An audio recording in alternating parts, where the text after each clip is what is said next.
Today is another momentous day in our journey of Bed ICU, because today we are going to induct 38 nurses.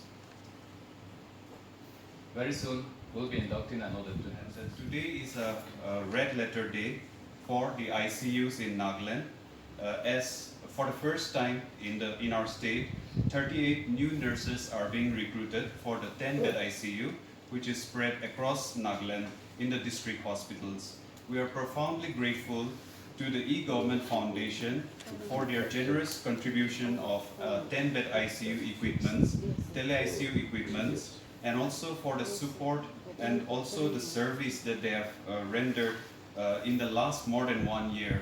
The E-Government, along with the Health and Family Welfare Department, Government of Nagaland, has been supporting the 10-bed ICU and also bringing new initiatives into the health sector.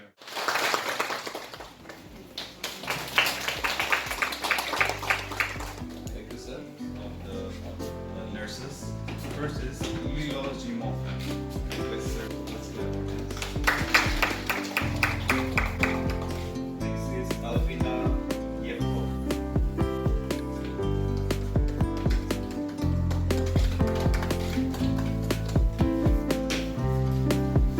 Next is Lolita K.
And next, A. Lopeni is on.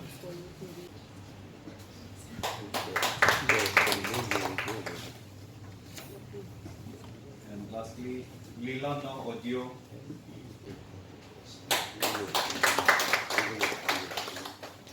Lenya Punya.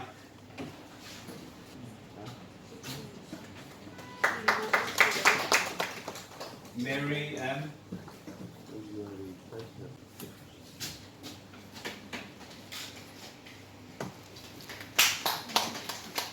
Samke and Konya.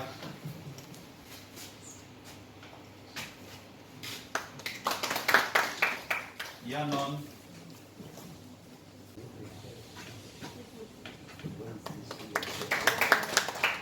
Hangye Konya.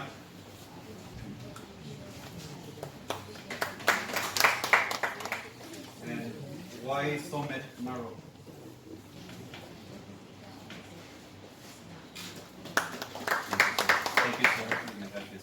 S. Lumise Tikir.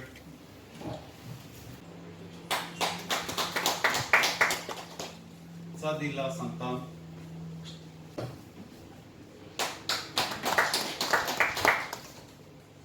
Longkai.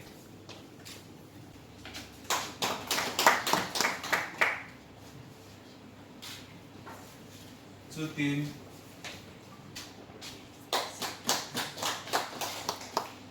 Musho.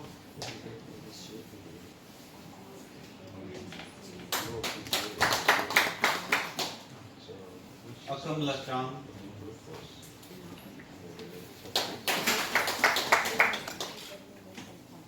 Naumong Chang.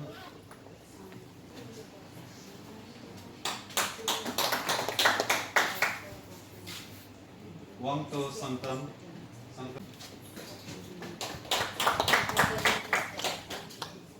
Shomei Pom.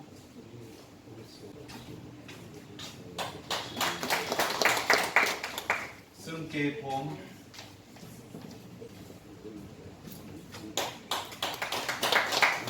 And lastly, Rachel Pom.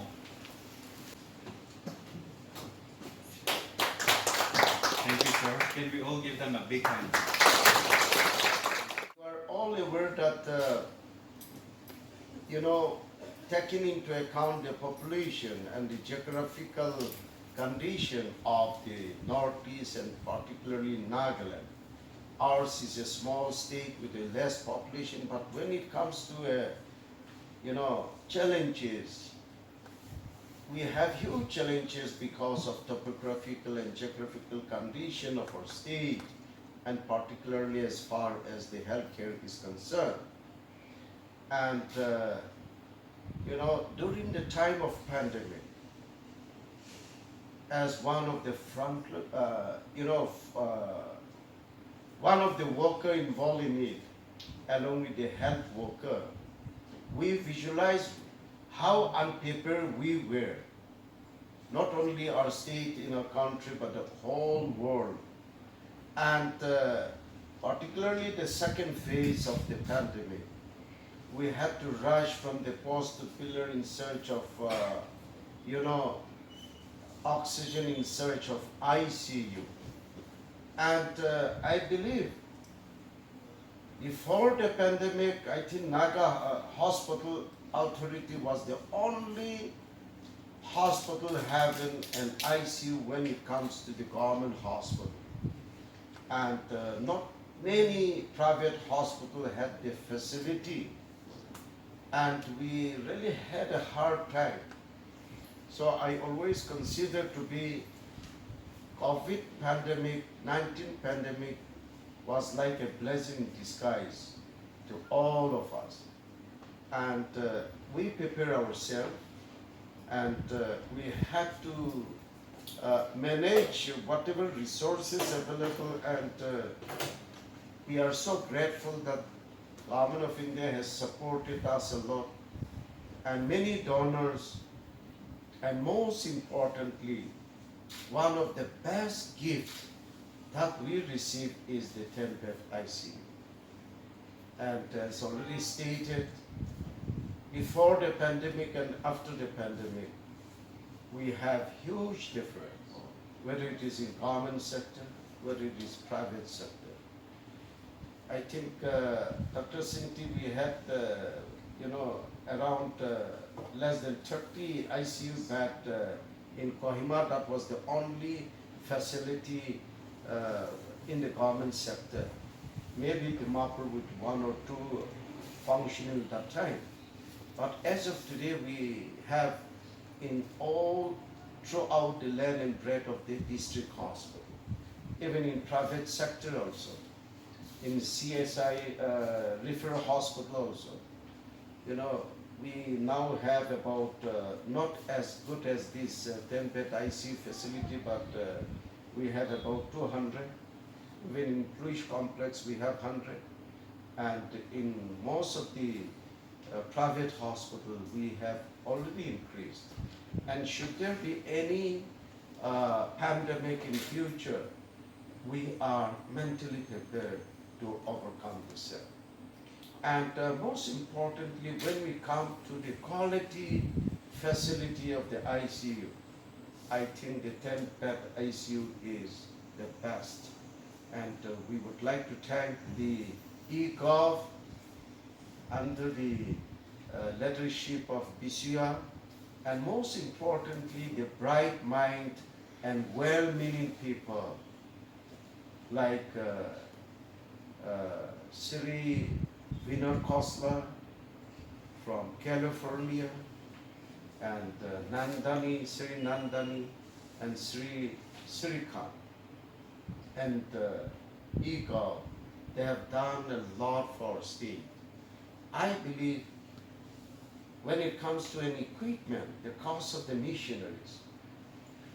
I was asking Srikant the other day, and I think that when we ascertain the cost, I think they have invested more than 32 crores, maybe about 35 crores worth of machinery they have invested in our state, excluding the training, excluding the support of the, training imparted, or the, like nurses we are recruiting, or excluding the other recurring expenditure they have incurred. So we are so grateful to you. And as stated, this one of the best gifts received by our state was launched by no other than our Honorable Chief Minister Sir Nifiryo on 6th of March this year. And initially there was a problem because network was an issue, the electricity was an issue, and the manpower, how to handle it, who to handle it was an issue. But now we are glad to tell you, bring to your kind notice that almost all the network has reached, except, I believe it's except 3 district hospitals. So the rest, 10 district hospitals are started functioning. And the burning desire of our state is to provide equitable and affordable, accessible healthcare to all its citizens. That is the burning desire of our Honorable Chief Minister Sri Nifiryo, and also the burning desire of our Honorable Minister for Health and Family Welfare, Sri P. Phaiwan Konet. And my Honorable Minister P. Phaiwan Konet is sending his best wishes and greetings to all of you on this very important occasion. So what we are looking at is, as already stated, we would like to, we already have a hub and spoke.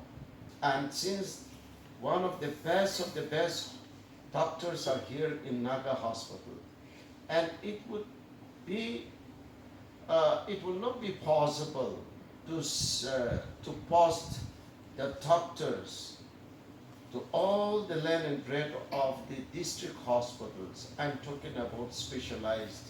So what we are looking at and what we are doing is the doctors who are here under the active leadership of Mr. Sentimeren, and also most importantly Dr. Akhrie is there.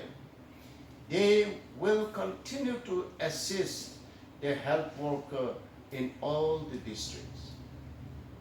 And what we are looking at is in near future, our own children, our own brothers and sisters who are studying far off in Mumbai, in Delhi, in Bangalore, or even in abroad, they will able to go to the, they will able to go to the center, and they will interface with their parents, interface with the grandfather, grandmother, with the family members, with the loved ones, and they will inquire about the health condition of the loved ones, from there itself, and they can see the condition of their loved ones, so which will also save money and time, you know. So this is what we are looking at it. And as far as the state government is concerned, in the absence of adequate critical care infrastructure, we know the patient in how the patient in rural areas have been suffering, right? They have to travel long cities, distances, incur significant out-of-pocket expenses to avail. More so in places like Nagaland, the hill districts of Nagaland, we know how difficult it is. And there has been several secondary research paper which says that poor and socio-economically disadvantaged racial ethnic minorities and those with limited English or mainstream language proficiency are at a higher risk of receiving suboptimal critical care. They face language barriers, discrimination. Even if they take all the pain to go to a higher order facility in a city, they face language barriers. They also face discrimination and systemic biases that actually delay diagnosis and treatment. For example, research has shown that racial and ethnic minorities are less likely to receive adequate pain management, leading to increased pain and suffering. So geography is another barrier apart from all these things, right? So our goal is, how do we make the life of people in the remote districts of Nagaland better? How do we take critical care services closer to their homes, right? So the project aims to address this lack of access. It is not just about providing access. We should all work together collectively. Okay, we are starting with providing access, some infrastructure we are building, but we should have a vision. How do we provide world-class service to the people in Nagaland? That is what, collectively we can do it together with use of technology. We are building a huge collaboration of not just within the country, across continents. So we are collaborating with various medical colleges, collaborating with various Ivy League institutions outside. We are collaborating not just with medical colleges, with IIT Bombay and other institutes are all coming together. So all of us, all the sisters, I request you should actively participate. We have come up with two new things. One is we have integrated ourselves with the Ayushman Bharat Digital Health Mission. That means any of the health record, if supposed when some from the patient wants to be shifted to NHAK, that record, medical record can be shared. Also, if somebody go to Apollo or anywhere through the Ayushman Bharat interoperability, we are now integrated with ABDM. Doctors at the hub point out that kind of questions they receive from the spoke indicates lack of knowledge in basic ICU procedures and protocols. So instead of depending on somebody from the hub to attend, the spoke nurses and junior doctors may now ask questions to Ayushma and get the right advice on standard procedures. एक patient आया है, उसका temperature बहुत ज़्यादा था और उसका blood pressure low था, तो आपका तरफ से क्या ट्रीटमेंट देना है? Very good.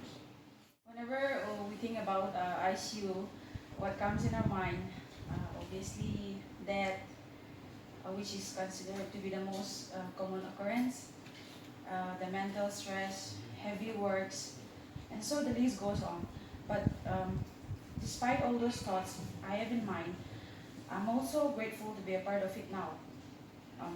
Being a nurse itself is so already hard, but being an ICU nurse is like extra stressful. Personally speaking, during this training, we are at mostly getting so much updated, both theoretically and practically as well. We learned about the handling of critically ill patients in the ICU, the basic life support, which includes resuscitation and restoring lives by giving CPR, intubation, handling of ventilations in the ICU. Also, the different types of diseases on how to manage them, like hypertension, myocardial infarction, sepsis. We also learned about different types of procedure tray setups and its equipments. we took up online classes too. There was 3 online classes, and from that we learned like different topics from different doctors, and interaction on topics like infection control in the ICU, patient safety protocol, different energy like different energy color coding, like emergency color coding was also given to us, and also sepsis in ICU too. The other day, while one of our, I would like to enhance this.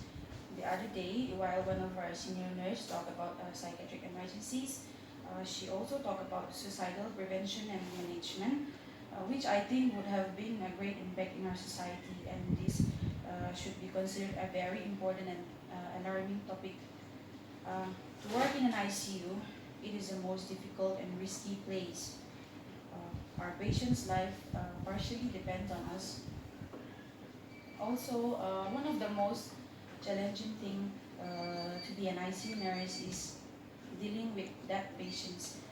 In fact, one of the biggest things is the emotional toll, which while working with critically ill patients, many of whom are facing life-threatening conditions that can be incredibly stressful and emotionally draining. Also, yesterday, I thank Ma'am Bisoya, the Director of the Bed ICU and E-Government Foundation, and the Additional Director of Health and Family Welfare. They attended our class and we had a small interaction. Ma'am also talked about so many beneficial things to us, like not giving up, properly looking after the patients, like financial problems, to work harder, and also treating the patient with love and care. And let me also talk about one thing which always encouraged me is to be a nurse or an ICU nurse would be like we get blessings by doing a good work and by treating an ill patient. Like what more do we want than blessings indeed, right? So I would like to encourage all my friends to be the nurse you would want as a patient. Lastly, I would like to also challenge and encourage my fellow mates to work hard and fully dedicate ourselves in saving lives, and also do far better than other states, so that Ma'am Bisoya, she wanted us to adopt her, so that we can adopt her. And also let's all work hard and pray hard. Thank you. Who has been working behind the screen, and because of them only our program today is a successful one. And lastly, I want to thank all the 38 newly recruited nurses for taking action